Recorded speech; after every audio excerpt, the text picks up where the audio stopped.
जिनकी गाय है, जैसे कि आधार कार्ड बन रहे हैं, वोटर आईडियां बनी है, ऐसे गाय की और पशु की आईडी बनाई जाए।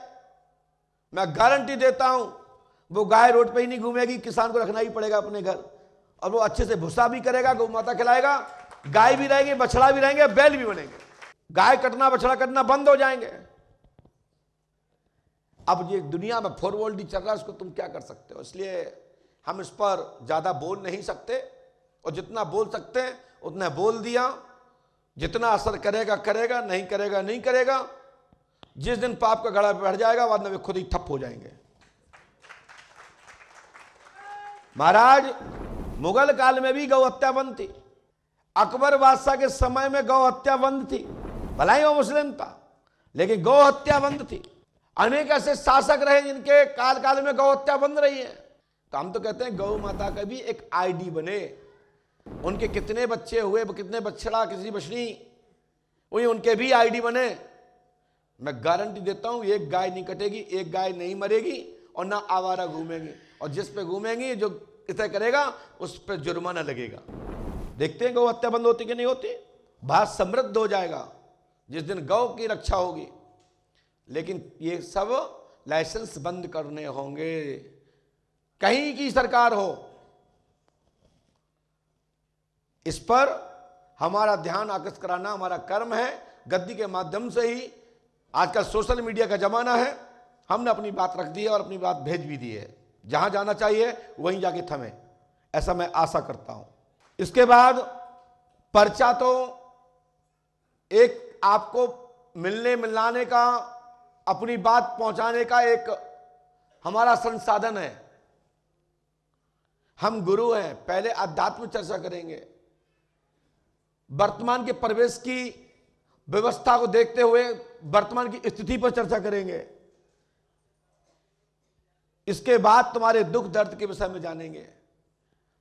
हम गद्दी से गौ माता की जय बोलते हैं, और गौ माता के विषय में कोई चिंता ना करें तो फिर गौ माता की जय किस बात की? बड़े बड़े मठ मंदिरों से गौ माता की जय बोली जाती है। आज गौ माता के नाम पर हो क्या रहा है? 30 रुपया, 40 रुपया, 60 रुपया का मौ देखते हैं, कौन सरकार देगी? फिर उसी की गुलामी करते हैं, चाटू कुर्ता करते हैं। अरे यही गाय सुरक्षित रखने के गुरु गौशाला में किसानों पर एक एक ट्राली भूस रख दी जाए तो मैं गारंटी देता हूं उस गांव की गौशाला उसी गांव में चलेगी।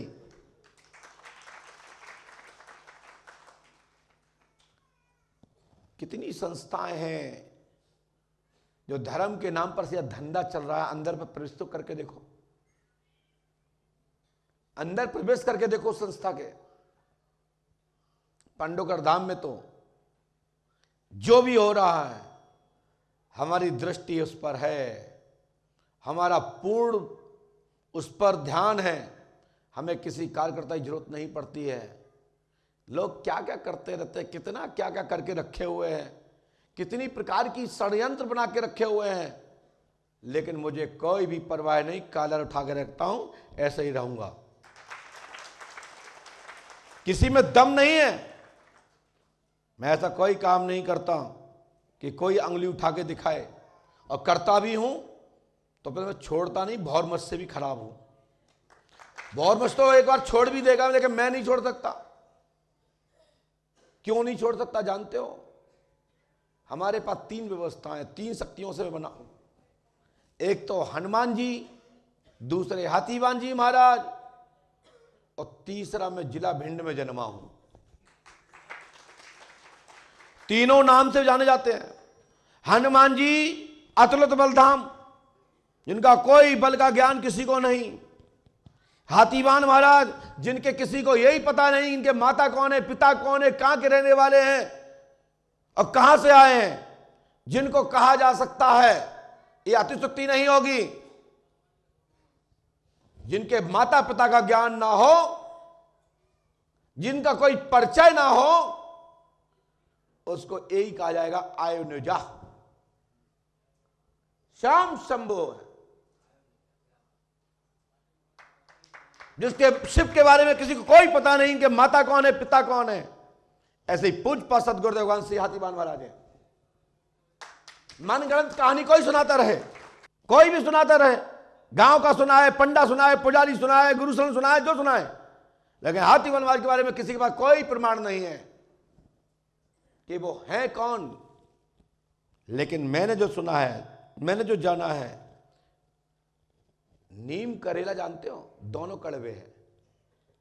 हनुमान जी भी और हाथीवान महाराज भी इतने कड़वे हैं कि मुंह पे नहीं रख पाओगे, और रख लिया तो जीवन बन गया। किसी भी दम है किसी की कि राम नाम वो जीप पे कोई धर ले। राम नाम वो ही रख सकता है जिसके पास पाचन तंत्र मजबूत है और वो पूर्णता समर्पित नीम करेला के है, वही राम नाम मुख पर रख पाएगा।